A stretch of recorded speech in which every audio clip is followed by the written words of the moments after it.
بریلویوں کو کوئی نہیں جانتا، دیوبندیوں کو کوئی نہیں جانتا۔ لوگ اس ٹینشن میں نا یوٹیوب پہ لگے رہتے ہیں کہ فلاں انجینئر نے کیا کہہ دیا، فلاں مولوی نے کیا کہہ دیا، وہ لوگ ان کو کسی کو نہیں جانتے۔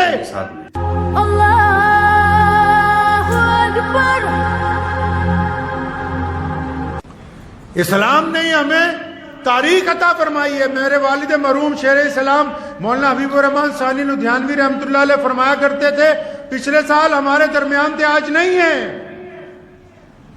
لیکن کچھ جانے والے ایسے جاتے ہیں جن کی روایتیں قائم رہتی ہیں۔ چلے تو سارے ہی جانا ہے، جانا تو سب نے، لیکن کچھ جانے والے ایسے جاتے ہیں جن کی روایتیں قائم رہتی ہے۔ اگر کسی کا لگایا ہوا پرچم سلامت رہے تو اس کا مطلب وہ زندہ ہے۔ ہمیں بار بار کہا کرتے تھے دو باتیں، رات بھی میں نے ختم قرآن کے موقع پر بتائی تھی، آپ جمعۃ الوداع پڑھنے آئے ہو، آپ کو بھی کہتا ہوں، دو باتیں میرے والد مرحوم رحمۃ اللہ علیہ نے ہمیں سکھائیں، بار بار روزانہ ہی کہہ دیتے تھے۔ فرمایا اللہ کے علاوہ کسی سے ڈرنا نہیں ہے، اللہ کے علاوہ ڈرنا اس لیے کہ مر جائیں گے اور موت تو آنی۔ بندہ ڈرتا کیوں ہے بھائی؟ کہ مر جاؤں گا تو موت تو آنی ہے۔ بار بار ہمیں ساری زندگی ایک بات دہرائی کہ اللہ کے علاوہ کسی سے ڈرنا نہیں ہے، اور دوسری بات کھانا کھاتے ہوئے بھی مجھے بار بار کہا کرتے تھے، یہ نہیں کہ آخری زندگی میں، بچپن سے جب ہم چھوٹے تھے تب بھی بار بار کہتے تھے کہ رسول اللہ نے فرمایا تمہاری کامیابی غریبوں میں چھپی ہے، تمہاری کامیابی ضرورت مندوں میں چھپی ہے، تمہاری کامیابی کمزور لوگوں میں چھپی ہوئی ہے۔ محمد الرسول اللہ نے کہا ہے کہ کمزور آ جائے مدد مانگنے، اس کی مدد کرو، جس طرح کی مدد چاہتا ہے، دشمن کے خلاف چاہتا ہے مدد کرو، مال کی مدد چاہتا ہے مدد کرو، دوائیوں کی مدد چاہتا ہے مدد کرو، صحت کی مدد چاہتا ہے مدد کرو، گھر کی مدد چاہتا ہے مدد کرو۔ محمد رسول اللہ نے کہا کہ تمہاری کامیابی کمزوروں کے اندر چھپی ہوئی ہے۔ تو ہمارے باپ نے ساری زندگی دو نصیحتیں کی ہمیں کہ اللہ کے علاوہ کسی سے ڈرنا نہیں ہے، اور مدد جو ہے ہمیشہ کمزوروں کی کرتے رہنا ہے۔ اللہ آپ کو بڑی عزت عطا فرمائیں گے انشاءاللہ، تو کریں گے سب لوگ انشاءاللہ۔ تو لیکن مدد شروع کہاں سے کرنی ہے؟ مدد کی ابتدا اپنے گھر سے کرنی ہے۔ اگر آپ کا پڑوسی بہت غریب ہے، چاہے وہ غیر مسلم ہے، آپ کا پڑوسی اگر محتاج ہے، چاہے اس کا مذہب وہ نہیں ہے جو ہمارا ہے، اگر پڑوسی بھوکا ہے، ہم اچھا کھانا کھاتے ہیں، تو پھر ہمیں نماز پڑھنے کا کوئی فائدہ ہونے والا نہیں ہے، نماز پڑھنے کا کوئی فائدہ ہونے والا نہیں ہے۔ سب سے پہلی مدد اپنے پڑوسی کی کرنی ہے، پھر اپنے سکے بھائی بہنوں میں اگر کوئی غریب ہے اس کی مدد کرنی ہے۔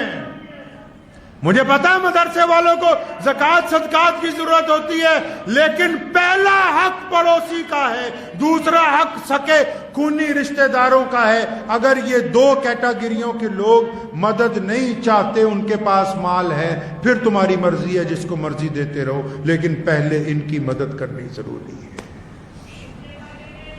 اور اپنے مزاج میں یہ بات ڈال لیں کہ اللہ نے ہمیں اسلام کا نمائندہ بنایا۔ کس کا نمائندہ بنایا جی؟ ہمیں اسلام کا۔ بریلویوں کو کوئی نہیں جانتا، دیوبندیوں کو کوئی نہیں جانتا، انصاری قریشی پٹھانوں کو کوئی نہیں جانتا۔ دنیا میں اگر کوئی کسی کو جانتا ہے، اکثر لوگ اس ٹینشن میں نا یوٹیوب پہ لگے رہتے ہیں کہ فلاں انجینئر نے کیا کہہ دیا، فلاں مولوی نے کیا کہہ دیا، وہ لوگ ان کو کسی کو نہیں جانتے۔ اگر پتہ کرنا ہے کہ دنیا کس کو جانتی ہے تو کسی غیر مسلم سے پوچھو کہ تم اسلام کے بارے میں کیا جانتے ہو، وہ کہے گا کہ ہاں جانتے ہیں، یہ محمد الرسول اللہ کا دین ہے۔ لوگ کس کو جانتے ہیں؟ صرف رسول اللہ کو جانتے ہیں۔ کس کو؟ یہ رسول اللہ کو جانتے ہیں۔ یہ اگلے وہم تو تم نے پال رکھے ہیں۔ عقیدے منجمد اپنی جگہ پر اماموں کی قبائیں لڑ رہی ہیں،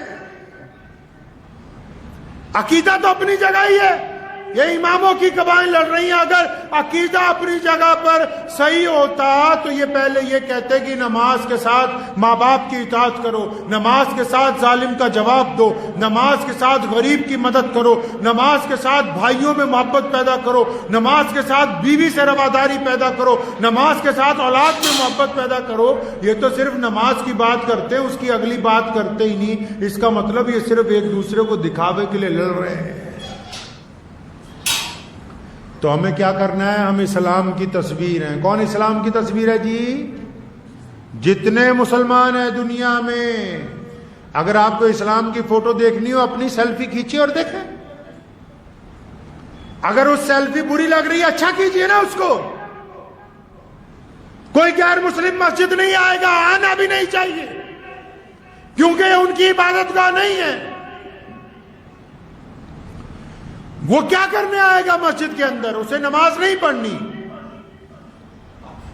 کسی ہندو بھائی کو, سکھ بھائی کو, دلت بھائی کو, جینی کو, کسی لنگت کو, کسی بھی ٹرائبز کے بڑے آدمی کو اس نے مسجد میں جا کے میرا بھائی روز کیا کرنا ہے؟ کیونکہ وہ ان کے مذہب کی عبادت گاہ نہیں ہے, لیکن وہ اسلام کو دیکھتے ہیں. مسجد میں آ کے نہیں دیکھتے, وہ اسلام کو عبد الرحمن کی شکل میں دیکھتے ہیں, جنید کی شکل میں دیکھتے ہیں, کاشف کی شکل میں دیکھتے ہیں. وہ اسلام کو جنید کی شکل میں دیکھتے ہیں, عثمان کی شکل میں دیکھتے ہیں, سرفراز کی شکل کے اندر دیکھتے ہیں, اکرام کی شکل کے اندر دیکھتے ہیں. وہ اسلام کو ان شکلوں میں تلاش کرتے ہیں. تو اگر عثمان بے ایمانی کرے,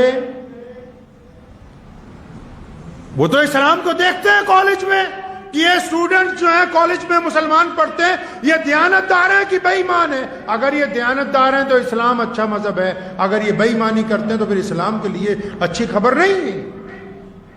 وہ اس مسلمان دکاندار کو دیکھتے ہیں, یہ سچ تولتا ہے تو اس کا مطلب محمد رسول اللہ نے ہمیں سچائی کا پیغام دیا. یہ اگر ٹھگی مار رہا ہے تو یہ کیسے مسلمانوں کی نمائندگی کرے گا؟ تمہیں کس نے کہا کہ صرف مسلمانوں کے امام جو ہیں اسلام کے ٹھیکیدار ہیں؟ ہر ایک شکل محمد رسول اللہ کی نمائندہ ہے. آپ زندگی کے جس شعبے میں ہیں, آپ کے ساتھ جو غیر مسلم لگے ہوئے ہیں وہ اسلام کو آپ کے اندر دیکھتے ہیں. اور ہمارے بڑے ایسے تھے, ہمارے بڑے اس دیش میں جو پیدا ہوئے ہمارے بڑے ایسے تھے کہ آج اگر کوئی مسلمان جھوٹ بولتا ہے نا پنچایت میں, تو کوئی ہندو سکھ بھائی بیٹھا ہوتا ہے نا تو اس کو ایک لفظ کہتا ہے یار شرم کر, تو مسلمان ہو کے جھوٹ بول رہے ہیں. ہمارے بڑے ایسے تھے کہ آج بھی ان کا پڑوسی اس بات کی قسم کھاتا ہے کہ اگر مسلمان ہے تو سچ بولتا ہے, مسلمان ہے تو دوسرے کی بیٹی کی طرف گندی نگاہ سے نہیں دیکھے گا, مسلمان ہے تو کسی کی عزت خراب نہیں کرے گا, مسلمان ہے تو کسی کے گھر کی طرف بری نگاہ نہیں ڈالے گا, مسلمان ہے تو کسی کے گلے کے اندر ڈاکہ نہیں ڈالے گا, مسلمان ہے تو مال کے اندر ملاوٹ نہیں کرے گا. اس لیے یاد رکھو مسلمانوں, مسلمانی صرف نماز پڑھنے سے نہیں ہوتی. اگر مسلمان ہے تو دیانتدار ہوگا, اگر دیانتدار نہیں ہے تو پھر مسلمان نہیں ہوگا. بات پلے پڑ گئی؟ انشاءاللہ نہیں کریں گے. انشاءاللہ اپنی زندگی کو پلٹنا ہے, اور جب پلٹے تبھی سویرا ہے, جب پلٹ گئے اسی وقت سویرا ہے. آج پلٹے آج ہی سویرا ہے. اللہ نے فرمایا ما غرک بربک الکریم, کہ میرے پیارے بندے میں تیرا کریم رب ہوں, آ جا بس ایک دفعہ کے معافی مانگ. فرماتے تو میری طرف ایک قدم چلے گا, میں 70 قدم تیری طرف چل کے تجھے پکڑ لوں گا, آگے کھینچ لوں گا اپنی طرف, پھر کامیابی ہی کامیابی ہے.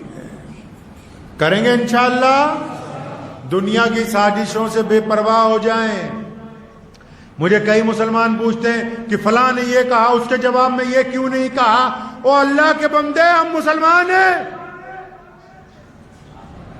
ہم پہلے دشمن کا قد و کاٹ دیکھتے ہیں, پھر اس کے بعد اس کے لیے اظہار خیال کرتے ہیں.